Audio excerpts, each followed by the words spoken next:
nobody really wants to create, bad places. Right. And nobody really wants to create bad cities. Developers don't want to do that. Why would they want to do that? Why would they want to see their product fail? Nobody wants to do that from the beginning. Of course not. Nobody's going to. But everybody's up on a project saying this is going to suck and fail, right?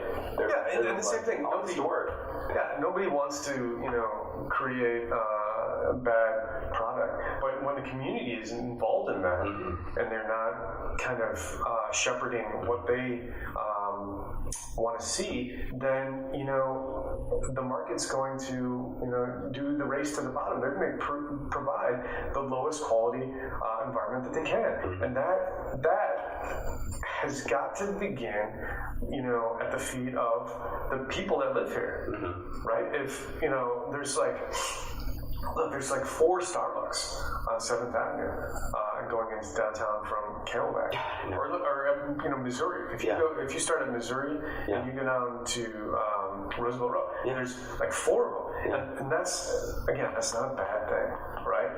But what does it mean to have those Starbucks?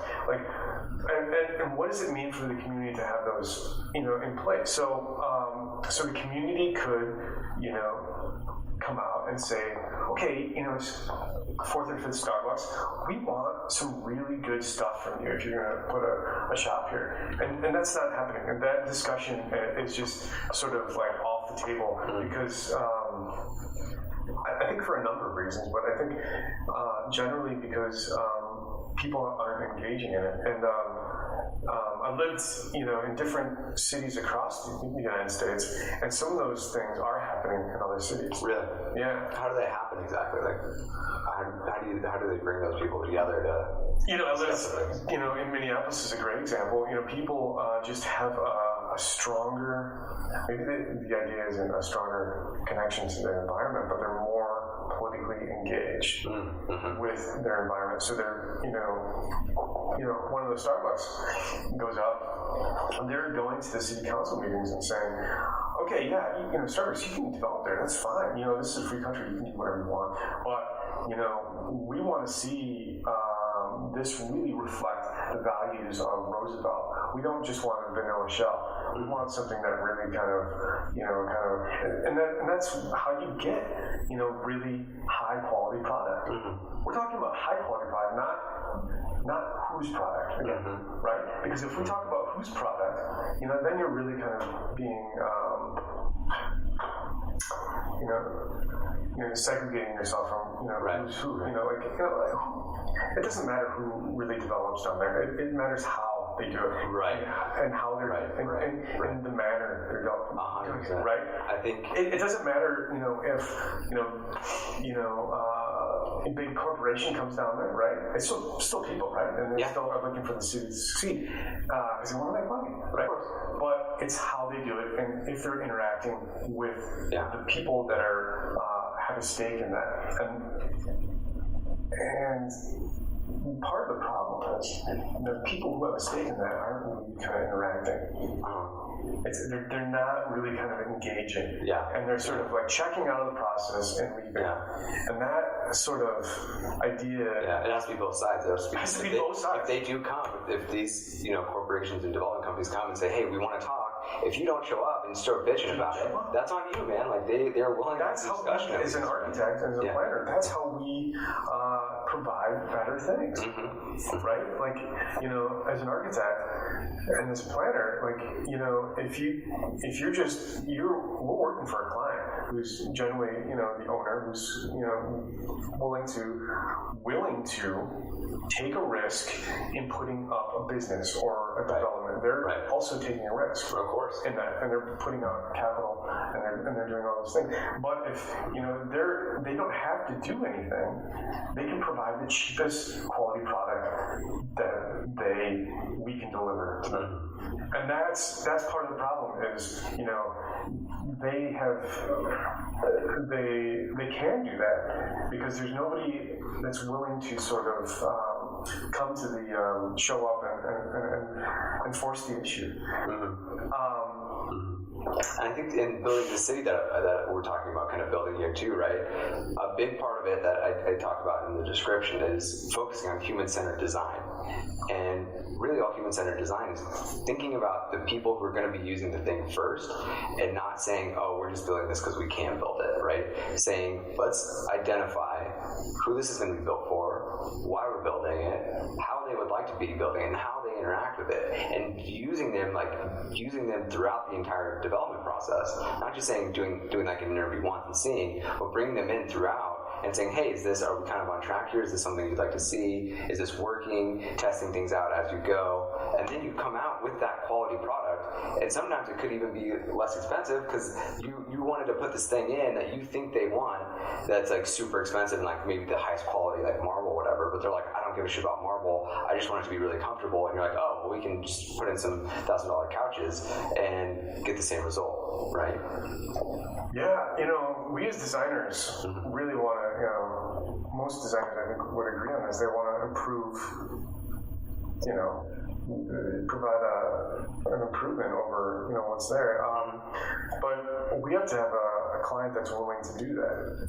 And again, so it goes back to this, this dynamic, you can sort of, I don't know, you can kind of look in this idealized sense to, enlightened developers who, want to do this, but, that's not the norm. And until that sort of, that dialogue and that level of,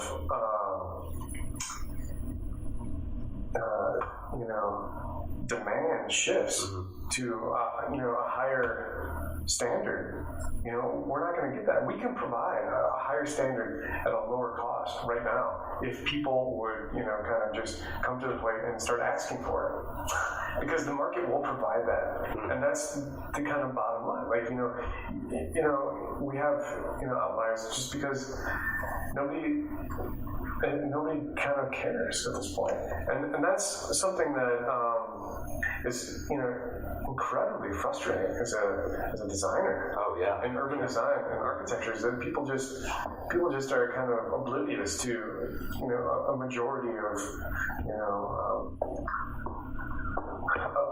a majority of what they could and should be demanding, and that's something that. I'm not sure how that would change. The only thing I can see is if, again, technology sort of leads the way, but in a different way. If there's a catastrophe of some sort, the 1970s energy crisis forced people to kind of look at, photovoltaic panels. They forced people to look at, alternative systems of energy consumption. That was what exactly happened in the 1970s. There was like an oil embargo, and the Middle Eastern countries stopped, pumping oil, and we sort of were forced to, ration oil and gas for cars. Damn. So what did that do? It made people kind of suddenly realize that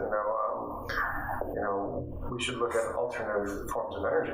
But if something like that happened again, where we're suddenly now forced to embrace a different mode of technology or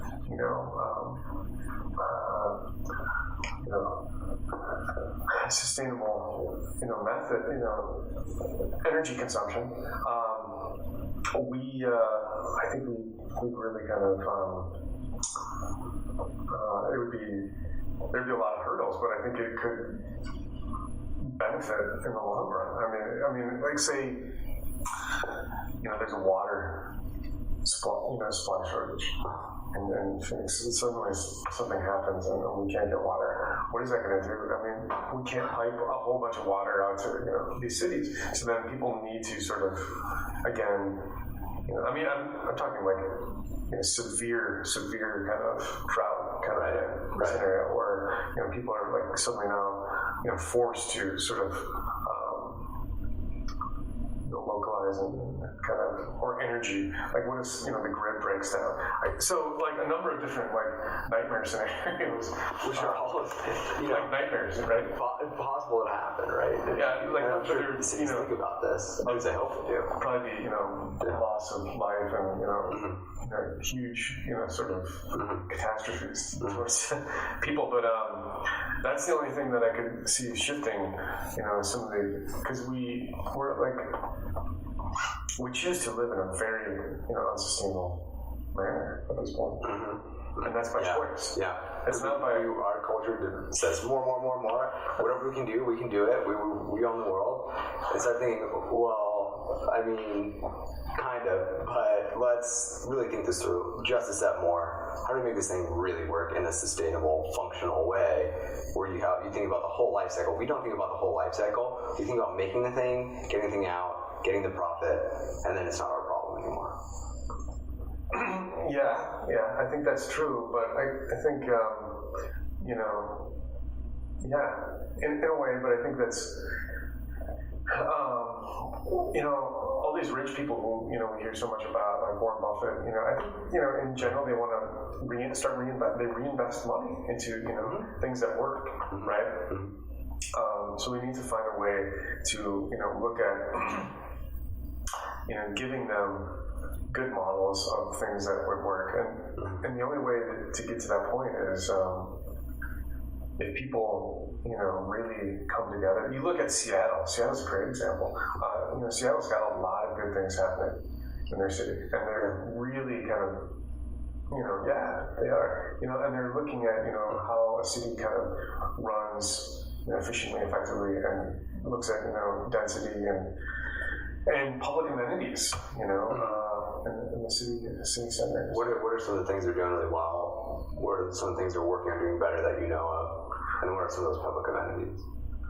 I was just reading an article, and again, I haven't been to Seattle in a long time, but they're looking at the waterfront and putting major public investment and private investment back into the waterfront, and they're creating places and spaces for people to really kind of come together and focus on as a city. And it's projects like that kind of really, kind of clearly illustrate, some of the differences that are happening between a place like that and Phoenix. I mean, I was in Boston, and we took a trip to New Hampshire to look at a project, and I was asking the guy from New Hampshire, where to go in Boston. He immediately knew of a great restaurant to go in Boston, because Boston is like, the center of that area. And he's like, I know X, Y, and Z restaurant, go there.